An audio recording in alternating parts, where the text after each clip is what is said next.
not just part of a jewelry in India, it is an emotion, tradition, as well as an investment. As we have seen, Prime Minister Narendra Modi made an appeal for citizens to avoid buying gold for 1 year.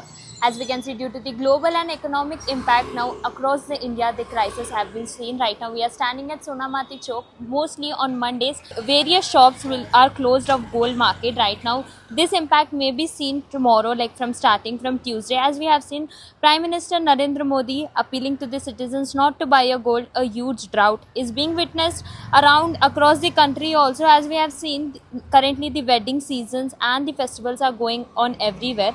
Still, there is no rush of customers in the jewelry shops. Although after the appeal, it is getting a huge response from the citizen. It can directly affect the jeweler businessman as well as who had already suffered due to huge losses due to demonetization and lockdown, and now will be facing a major financial crisis of how to pay bank loans and worker salaries. Businessmen are demanding that government should think about them. If we talk about, there will be no impact on the goldsmith business. If we see, this will be no impact on a goldsmith business after the appeal. There is a relation between the gold and culture.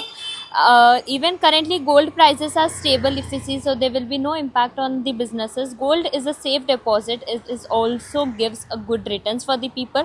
However, there is no confusion among the business classes like Pune based.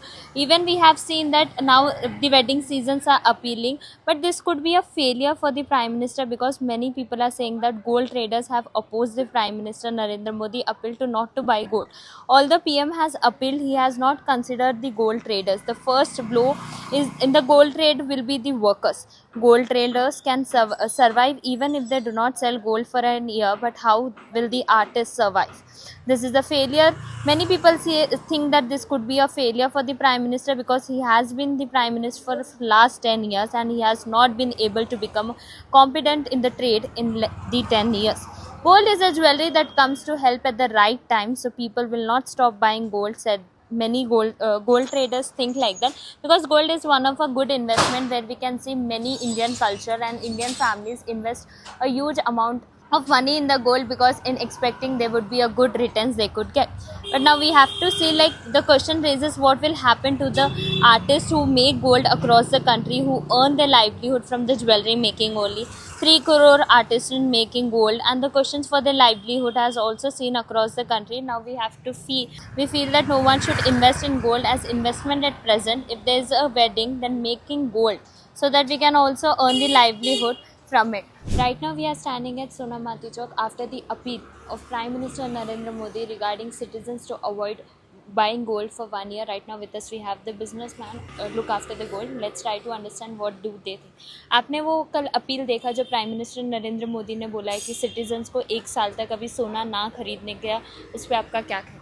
कहना तो बहुत कुछ है, एकदम short में ऐसे कि अभी कहीं पे थोड़ा सा रेट स्टेबल होने की वजह से मार्केट और कस्टमर स्टेबल हो रहा है। शादी के सीज़न में ही व्यापार होता है, बाकी दिन में इतना व्यापार अभी होता ही नहीं।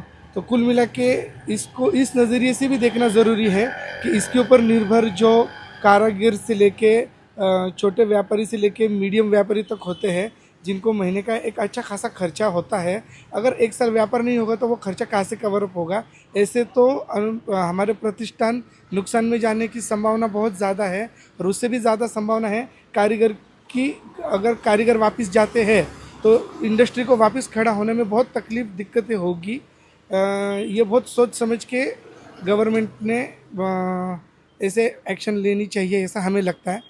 बाकी वो हमसे ज़्यादा समझदार है, लेकिन हमें ऐसा लगता है। देखा जाए तो कई लोग ये कह रहे हैं कि बिजनेसमैन से ज़्यादा जो कारीगर काम करते हैं, जो सोना बनाते हैं, जो छोटी से छोटी चीज़ देखते हैं, उन पे ज़्यादा नुकसान नज़र आ सकता है, क्योंकि उनसे उनका घर बार छीन सकता है, उनका खाना पानी तो ये ज्वेलरी की कारीगरी से ही मिलती है। तो उस पर आपका क्या है? बिल्कुल, ये बात 100% सही है कि लिमिटेड लोगों के पास ही ज़्यादातर पूंजी है, और बहुत सारे लोग इसमें महीने का ज़्यादा से ज़्यादा 10-15 हज़ार रुपये तक की इनकम पे काम करते हैं। तो उनके ऊपर इसका बहुत ही नेगेटिव या ख़राब असर पड़ेगा ही पड़ेगा।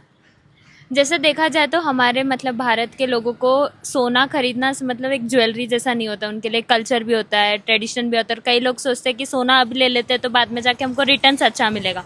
तो इस मुताबिक जब अपील किया है प्रधानमंत्री ने, तो उसके मुताबिक आपको क्या लगता है अभी कस्टमर्स अभी जैसे त्योहार आ रहे हैं तब सोना खरीदेंगे या नहीं खरीदेंगे?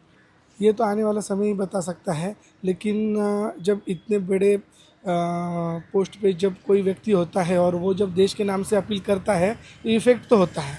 और ये इफ़ेक्ट सिर्फ अच्छा ही होगा ये ज़रूरी नहीं है, इसका दूसरा पहलू भी गवर्नमेंट ने भी देखना बहुत ज़रूरी है कि इतने सारे लोग जो निर्भर है इसके ऊपर, उनका क्या होगा और कैसे होगा। जैसे पहले युद्ध हुआ था कुछ ही महीनों पहले, तभी भी देखा गया तो युद्ध के कारण सोने का भाव ऊपर नीचे भी चला था और सोने पे भी बहुत ज़्यादा इम्पैक्ट हुआ था। अब एक ग्लोबल और इकोनॉमिक क्राइसिस के होने के बाद लोगों में ऐसे अफरा तफरी भी मच चुकी है, कंफ्यूज्ड है लोग कि क्या करना चाहिए और क्या नहीं करना चाहिए। हाँ बिल्कुल ये है, लेकिन जो इम्पोर्ट होता है या जो भी बड़े लेवल पे जो ट्रेडिंग होती है वो गिने चुने लोग करते हैं जो बुलियन में होता है, लेकिन ज्वेलरी के ऊपर कारीगर निर्भर होता है और पूरी मार्केट सिस्टम उसके ऊपर निर्भर होती है, तो इसका इफेक्ट तो होगा ना। और कई लोगों का ये कहना है कि प्रधानमंत्री को बन के 10 साल हो चुके हैं, उनको भी पता होना चाहिए कि सोने का मार्केट कैसे चलता है। अगर सोना का 1 साल तक नहीं खरीदा जाए तो कई नुकसान भी हो सकता है। तो उस पर आपका क्या कहना है? क्योंकि कई लोग सोचते हैं कि प्रधानमंत्री मतलब देश में 10 साल से पूरा देख रहे हैं दुनिया को, भारत को, तो फिर उनका ऐसा डिसीजन लेना क्या सही है या गलत? मुझे तो गलत लगता है, डायरेक्टली अगर बोलते हैं तो। देश में करप्शन इतना बढ़ रहा है, बाकी की बहुत सारी समस्याएं हैं, महंगे आईफोन लिए जाते हैं। 16 साल का लड़का जब 16 साल का होता है उसको 1.5 लाख का फ़ोन चाहिए, वो भी तो इम्पोर्ट होके आता है। और ऐसी कई सारी चीज़ें हैं जो इम्पोर्ट होके आती है, लेकिन उसके ऊपर हम लोग बात ही नहीं करते। हम लोग उस चीज़ के ऊपर बात करते हैं जो आधी रात को हमारे काम में आती है। जो सोना सिर्फ एक लग्जरी या एक गैजेट या सिर्फ इमोशंस ही नहीं है, एक सिक्योर्ड इन्वेस्टमेंट होती है। आधी रात को भी उसका पैसा हमें रिटर्न मिलता है। तो जब बाकी की भी बहुत सारी चीज़ें हैं तो सिर्फ एक ही चीज़ पे अगर हम लोग अगर उस पे अगर रोक लगाने की सोचते हैं तो ये एक तरीके से ये अन्याय है। सिर्फ एक ही कम्युनिटी पे ऐसी बहुत सारी चीज़ें हैं जो लग्जरी में आती है और जो इम्पोर्ट होती है, अगर वो भी रोक जाए तो उसमें भी हमारे देश की मुद्रा बच सकती है। Indian relation with gold is always seen as investment, where Indian families think that investing in a gold will get a good returns. Due to the global and economic concerns, now we have to see whether the Indians will stop buying gold for 1 year or they will continue buying gold. This will let us know when the time comes. Now we have to see what further actions and what further discussions and further decision of the Indian families regarding the gold will be. With camera person Ajay, I am Harjit Kaur with Pune Times Mirror from Sonamati Chowk.